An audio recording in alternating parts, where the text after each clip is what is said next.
Well, it's good. I mean, you have to learn how to win, no matter what program it is or, what team it is that you're coaching start of the year. So it's good to get the first one for everybody. And also you got to learn to win in a variety of ways. Also, if you take the weekend on the whole, it's disappointing. You want to win each series, so you got to figure out how to do that. We won't have another opportunity until next weekend, but we got games Tuesday and Wednesday where we need to work to win, but we also need to work on some things and get better in some areas.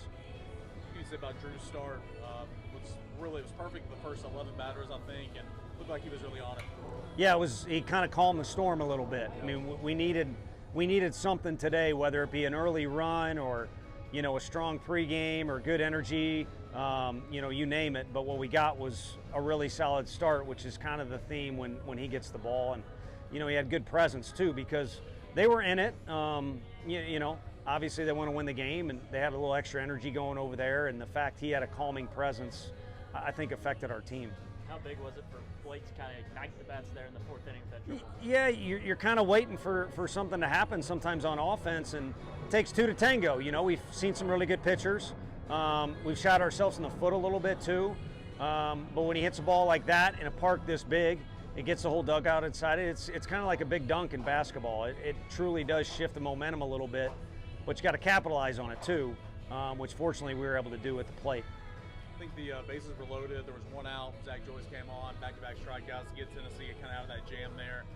What can you say about him, his road coming back, and obviously his performance? Yeah, so I mean, if it goes well, the kids make you look smart, and that's what he did in that case, but it wasn't quite how we thought we were going to bring him in the game. And he had warmed up a bunch, but all the saga aside, he came out to the mound, and I was almost kind of ready to apologize and say, we kind of got you in a tough situation here and keep it light. Well, he came out and was laughing and kind of joking with all the guys, but clearly focused too. And that's what you got to do out of the pen, is come out with a good heart rate and let your best stuff fly. And his stuff is pretty good. What went well for you guys there in the seventh inning, blowing the game open like it did? I think the biggest thing was just getting a couple guys on base. Cal, nothing big. I mean, he showed a big swing last night, which is great, but he got on base to start the whole thing. And then C. Scott, takes a walk where we were trying to sack the guy over or maybe even bunt for a hit. And, he took what the game gave him. So you got two guys on to start off the inning. It's usually when things go well for you. Christian Moore had a solo blast. It looked like he was hitting the ball pretty well throughout the weekend. How big is he at the top of your order for you guys? It's important for him to get on base, and the fact he's so strong and will be able to drive balls for extra base hits is a bonus. But what we want is his competitiveness and his ability to get on base, and those things go hand in hand. Again, the fun or the friendly season of scrimmaging is over. There's guys out there, not literally trying to slit your throat, but there's guys out there attacking you and doing everything they can for their team to get you out, and you got to counter that with some competitiveness. And I know how the numbers are, 3 out of 10 and Hall of Famer, all that good stuff, but there's different ways you can get on base, and he'll battle you tooth and nail to do that. Griffin Merritt making his debut for you guys today. 2 questions. One, what was the decision to play him at DH instead of the outfield? And then just how tough is he being able to stay in the game after taking that hit? Real tough. I mean, he's a really good football player in high school like Drew Beam. He'll tell you all about it. If you've met his dad, he's just a blue-collar, man's man type of guy. So I don't think it was even a question whether he was going to come out of the game. Fortunately, it didn't catch him too flush in an area where it was a huge concern. And then that was just kind of going with the gut thing of, let's ease the guy into the whole situation. And also our outfielders have become familiar a little bit with the big parks here and the environment, so maybe some consistency in the outfield. But come next 2 games, he'll have a game or 2 out there in the outfield on defense. I think you went through 5 pitchers. Maybe I'm off one or the other, but the reason to get so many guys in late in this ball game here today?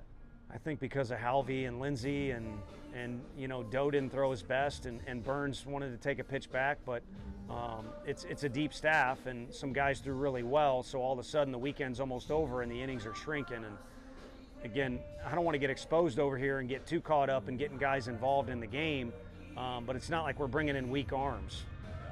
So a little bit of balance of trying to win the game with some matchups, but also, we just wanted Xander to come in and throw strikes to start the inning, which he did.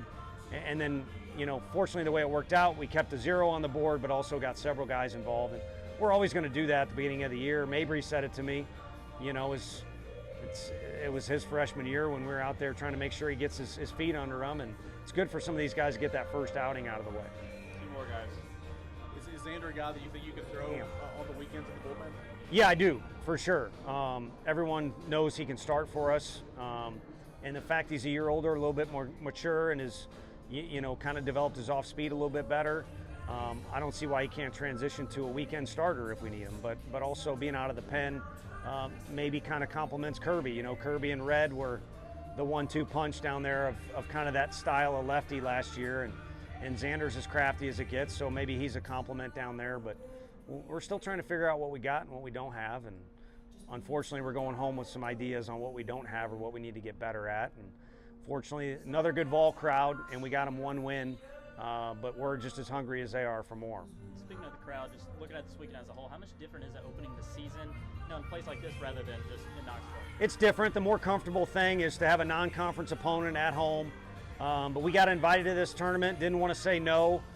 You're coming to get warm weather, which we got after Friday night, and good competition. And we obviously got plenty out of today, but what we got out of Grand Canyon's environment they had was tremendous. The next time we go on the road, it's going to be like that, or at least a version of it, and our kids will know what it looks like. Dylan Dreiling will know he can come in and pinch hit, or even start in an environment like that, and has a clear vision of it. And then on Friday, you got a big build-up and matchup. I don't look at the rankings much, so I assume Arizona's a good ranked team, and a big leaguer on the mound that gets you ready for what Friday night is going to be like. Typically low scoring, and typically a big leaguer that you're facing in our league, and really you could say that about most non-conference teams too.